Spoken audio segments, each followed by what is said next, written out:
우리 교회에 기쁜 일이 몇 가지 있었습니다. 첫 번째는 여러분들이 지금 앉아 계신 의자가 우리 교회에 이렇게 깨끗하고 밝은 모습으로 들어왔습니다. 제가 의자가 들어오는 그 모습을 보면서 나도 참 목사구나 이런 생각이 들었습니다. 왜냐하면 의자가 들어오기로 한 그날부터 왠지 마음이 설레고 기쁘고 며칠 전부터는 잠도 오지 않고 당일 아침에는 자꾸만 교회에 와서 있고 싶고 교회에 의자가 들어오는 모습을 보면서 얼마나 마음이 기뻤는지 모릅니다. 한편으로는 우리 집에 가구가 들어올 때보다 훨씬 더 기다려지고 훨씬 더 긴장되고 훨씬 더 감사한 마음으로 하나님 앞에 영광을 올려드렸습니다. 아마 여러분들도 오늘 본당에 올라오시면서 의자에 앉으시면서 똑같은 마음으로 하나님께 영광을 올려드렸으리라고 믿습니다. 또 한 가지 기쁜 일은 지난 한 주간 고난주간을 지내면서 정말 많은 분들이 함께 정교인 새벽 기도에 나와서 기도하는 시간을 가졌습니다. 한편으로는 얼마나 오를까, 우리 교회 새벽에 나올 수 있는 분이 몇이나 될까라는 마음으로 고민을 했었는데 매일마다 50명이 넘는 분들이 새벽 기도에 나와서 함께 기도했습니다. 오늘 새벽에는 제가 헤아려보지는 않았지만 굉장히 많은 숫자의 우리 교회 학교부터 우리 어른들까지 함께 나와서 새벽 기도에 참여하는 모습을 보며 참으로 하나님 앞에 감사했습니다.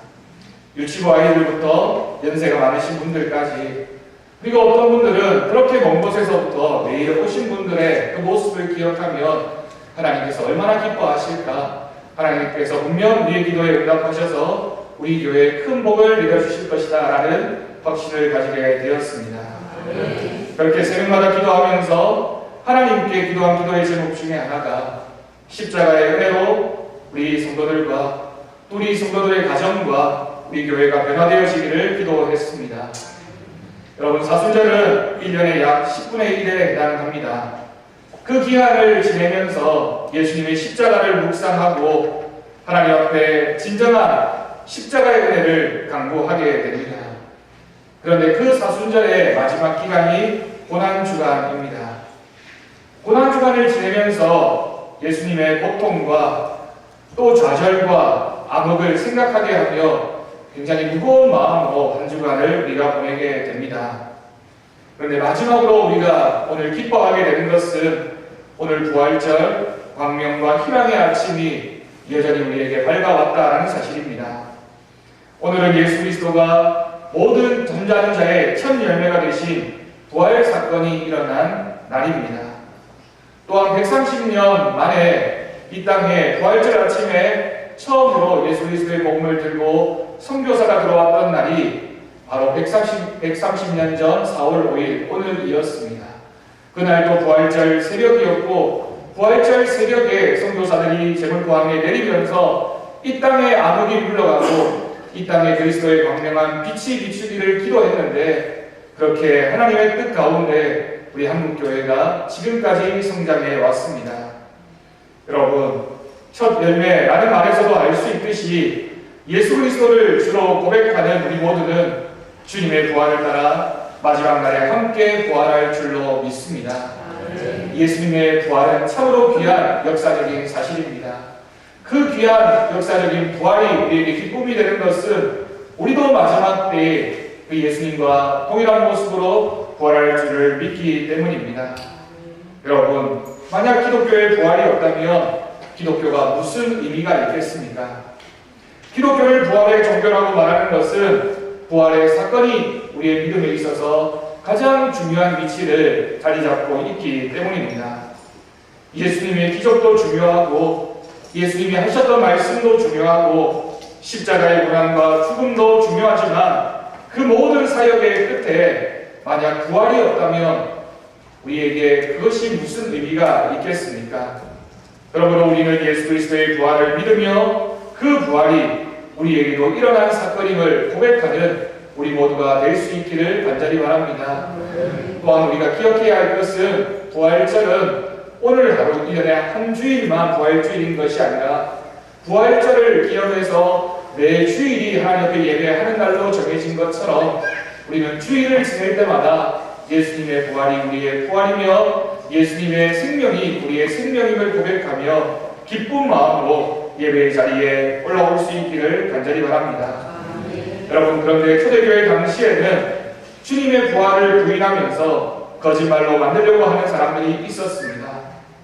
그 사람들이 말하기를 예수님의 제자들이 예수님의 시체를 제자들이 훔쳐갔다, 또는 실제로 죽은 것이 아니라 기절했다가 살아난 것이다, 또는 어떤 사람들은 부활은 신화이며 상징이다 라는 식으로 설명하는 사람들이 있었고, 오늘날에도 예수 그리스도의 부활을 믿지 않는 많은 사람들이 있습니다.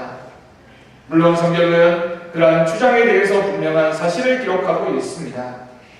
우리는 성경을 통해서 예수님의 부활이 실제의 사건임을 믿고 고백하게 됩니다. 우리가 예수님의 부활을 확신하게 되는 것은 하나님의 말씀인 성경이 그렇게 기록하고 있기 때문입니다. 또한 우리가 고백하게 되는 분명한 사실은 예수님의 부활을 목격한 사람들, 그 증인들이 있었다라는 사실입니다. 여러분, 어떤 사실을 증명하는 데 있어서 증인이 얼마나 결정적인 역할을 합니까? 예수님의 제자들이 확실한 증인인 것은 그들이 부활의 사건을 목격하고 증언했을 뿐만 아니라 그들이 그 부활의 사건을 증언하다가 목숨을 잃어버리는 상황에서도 담대히 생명을 버리면서까지 진리를 지켰다는 사실입니다. 여러분, 생각해 보십시오. 만약 제자들이 그 부활을 직접 목격하지 않았다면 자신이 확실하게 믿지도 않는 그 사실을 증거하다가 생명을 포기할 사람이 누가 있겠습니까? 처음에는 거짓말을 할 수도 있고, 처음에는 다른 의도를 가지고 부활했다라고 얘기할 수 있겠지만, 생명이 위급한 상황에서 그것을 지키기 위해서 끝까지 자신의 생명을 포기하면서까지 지키는 사람은 아무도 없습니다. 너무나 더 확실한 사실은 그 사실을 증거하며 목숨을 바친 사람이 한두 명이 아니라 예수님의 제자들 전부가 그렇게 순교했으며, 그 제자들뿐만 아니라 초대교회의 무수한 성도들이 그 부활의 소식을 증거하다가 그렇게 생명을 바쳤다라는 사실입니다. 여러분, 생명을 바친 증인보다 더 확실한 부활의 증거가 어디에 있겠습니까? 그 사실을, 그 부활의 진리를 증거하기 위해서 자신의 생명을 바친 사람들이 무수히 그렇게 많이 있는데 부활의 증거를 우리가 어디에서 더 찾을 수 있겠습니까? 사랑하는 성도 여러분, 우리도 부활의 기쁜 소식을 증거하는 부활의 전달자가 되어야 합니다. 오늘 본문에도 부활을 목격한 사람들의 이야기가 기록되어져 있습니다. 오늘 말씀을 보면 부활의 첫 번째 목격자는 새벽에 찾아간 여인들이었습니다. 안식 후 첫날 주일 아침 주님의 죽음이 모셔진 자리에 찾아간 여인들이 있었습니다. 오늘 우리가 읽은 이 본문 말씀에서는 막달라 마리아와 요한나, 그리고 야고보의 어머니 마리아와 다른 여인들이 있었다라고 기록합니다. 그들은 이른 새벽에 향품을 들고 길을 나섰습니다. 아마도 예수님의 무덤으로 올라가고 있던 그 여인들의 마음속에는 예수님의 죽음으로 인한 슬픔과 예수님을 다시 만나되었으면 하는 그리움이 가득했습니다. 큰 절망감과 슬픔이 그들의 마음속에 있었지만, 그럼에도 불구하고 그들이 무덤을 찾아간 것은 주님에 대한 사랑의 마음이 있었기 때문입니다. 또한 주님에 대한 존경의 마음이 있었기 때문에 그 죽음이라도 우리가 돌보아야 되지 않겠느냐라는 그 간절한 마음을 가지고 이 여인들이 무덤을 찾게 됩니다. 여러분, 그런데 바로 이 여인들이 부활의 첫 증인이 되었습니다. 누가복음뿐만이 아니라 다른 복음서 모두에도 이 여인들이 부활의 첫 증인이 되었다라고 기록하고 있습니다. 여러분, 생각해보면 예수님의 십자가 아래에도 사도 요한을 제외하고는 어떤 제자도 함께하지 못했습니다. 예수님이 생전에 그 말씀을 전하실 때 얼마나 많은 제자들이 예수님 주변에 있었는지 모릅니다. 12명이 있었고 70명이 있었고 그 외에도 무수히 많은 제자들이 있었지만 그들은 예수님의 십자가의 죽음을 함께하지 못했습니다. 그뿐만이 아니라 부활하신 예수님을 찾아뵈러 가려고 하는 그 어떤 사람도 없었습니다. 그렇지만 여인들만이 예수님의 아픔과 고난을 함께 했을 뿐만이 아니라 그리고 죽음도 함께 했습니다. 여러분, 왜 이 여인들은 예수님의 죽음을 함께 했으며 무덤까지 찾아 올라갔던 것일까요? 그런데 우리가 기억해야 할 것은 예수님의 부활은 여인들의 슬픔을 기쁨으로 바꾸어 놓았다라는 사실입니다. 무덤을 찾아가는 그 순간에 그들의 마음은 절망과 슬픔과 어둠뿐이었지만 돌아가는 그들의 마음에는 어느덧 기쁨과 소망과 광명한 빛이 가득하게 됩니다. 여러분, 우리가 이 말씀을 통해서 기억해야 하는 것은 주님을 사랑하는 자, 주님을 간절히 찾는 자가 주님을 만나게 된다라는 사실입니다. 여러분은 예수님을 사랑하고 있습니까? 예수님의 부활이 우리의 삶에 기쁨을 줍니까? 우리에게 부활의 확신은 주님을 만나 뵐 때 가능합니다. 주님이 우리의 마음속에서 진정한 부활의 기쁨으로 자리하려면 우리의 마음속에 주님을 간절히 만나고자 하는 마음이 있어야만 합니다. 그런데 그 주님을 만나기 위해서는 주님을 사랑해야 합니다. 주님을 간절히 찾아야 합니다. 이 여인들이 절망 속에 있었지만, 슬픔 속에 있었지만 주님을 너무나도 사랑하고 간절히 찾았기 때문에 부활의 주님을 처음으로 만나는 증인이 되었습니다. 우리 사랑하는 성도 여러분, 고난주간을 지내면서 새벽마다 주님을 만나고 주님을 찾기 위해서 이 성전에 올라왔던 많은 분들이 계시고, 오늘 이 시간에도 하나님 앞에 나와 예배하며 부활주의 아침에 이 예배를 통해서 주님을 만나기를 간절히 원하는, 주님을 사모하는 이 자리에 앉아있는 모든 성도들을 주님이 만나주시고 부활시켜 주실 것으로 믿습니다. 여러분, 우리가 주님을 사랑해야 합니다. 간절히 찾아야 합니다. 그런 성도들을 만나주시는 주님을 통해 부활의 소망이 우리의 모든 예배의 자리에 가득하기를 간절히 바랍니다. 두 번째로, 부활의 능력을 경험하고 누리게 하는 믿음은 성령님이 우리의 마음속에 계실 때 가능하다라는 사실입니다. 빈 무덤을 보고 놀란 여인들에게 빛나는 옷을 입은 두 사람이 부활의 소식을 전하게 됩니다. 오늘 말씀을 보면 이들은 사람의 모양으로 나타난 영적인 존재들이었습니다. 두 사람은 예수님의 부활 소식을 듣고 당황스러워하고 있던 이 여인들에게 주님이 살아계실 때 부활에 대해서 예언하신 내용을 상기시켜 주셨습니다. 다시 말해서 예수님이 살아계실 동안 그의 죽음과 부활의 사건을 말씀하셨던 그 예수님의 말씀을 이들에게 다시 한 번 더 기억해 보라고, 예수님이 이미 말씀하시지 않았느냐라고 그 말씀을 생각하게 만들어주고 있습니다. 그리고 그들이 지금 목격하고 있는 이 일이 말씀의 성취인 것을 이들에게 분명히 깨닫게 해 주었습니다. 이 여인들의 생각과 믿음으로는 짐작조차 할 수 없었던 일을 설명해 주고 이해시켜 주신 그 성령님, 그 천사들의 그 음성을 우리가 들을 수 있기를 바랍니다. 여러분, 지금도 이 순간에도 하나님의 영 성령님은 우리에게 주님의 말씀을 생각나게 하고 예수님의 부활을 믿을 수 있도록 증거하고 계십니다. 그래서 우리는 진리를 깨닫고 소망을 갖게 됩니다. 성령님이 우리의 마음속에 계실 때 우리는 부활의 소망을 가지게 되며, 그 성령님께서 우리의 마음속에서 부활의 소망을 가지라고 말씀하시는 것, 증거하시는 것, 그 소리를 듣고 응답할 수 있게 되는 것입니다.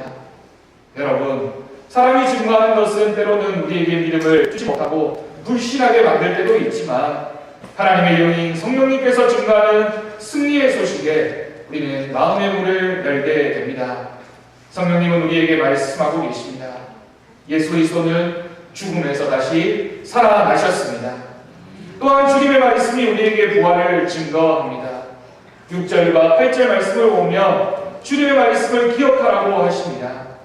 그리고 이 여인들은 예수님의 말씀을 기억하고 부활을 확신하게 됩니다.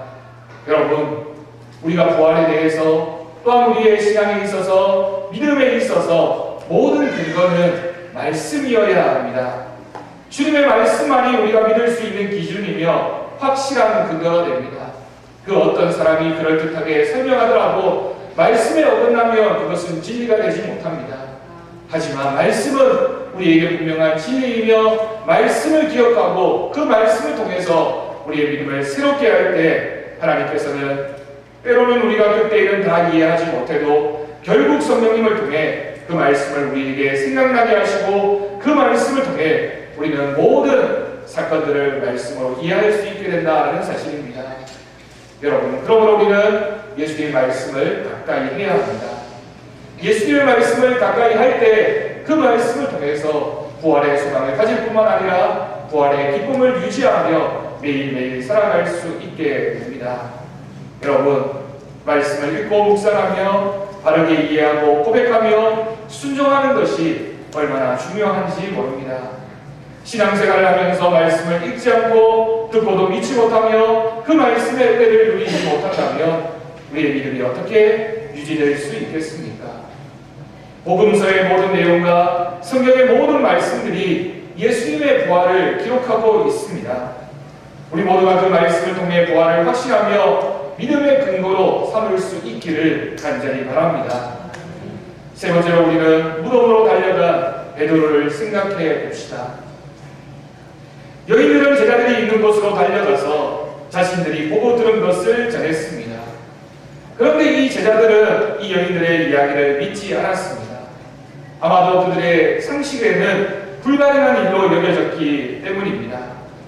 여러분, 때로는 우리가 가진 경험과 지식과 학문이 하나님의 일을, 하나님이 하신 일을 받아들이는데 방해가 될 수도 있습니다. 때로는 믿음은 비상식적으로 보이기도 합니다. 때로는 믿음은 무식하게 보일 수도 있습니다. 그렇지만 여러분, 베드로를 보십시오. 베드로는 혹시나 하는 마음을 가지고 무덤으로 달려갔습니다. 그는 빈 무덤을 확인하고 놀랍게 여기며 집으로 돌아갔습니다. 하지만 얼마 후에 부활의 주님을 직접 만난 그는 부활의 확실한 증인이 되어서 그 부활을 증거하는 데 자신의 모든 삶을 바치게 됩니다. 한편으로 여러분, 신앙은 거룩한 호기심에서 비롯됩니다.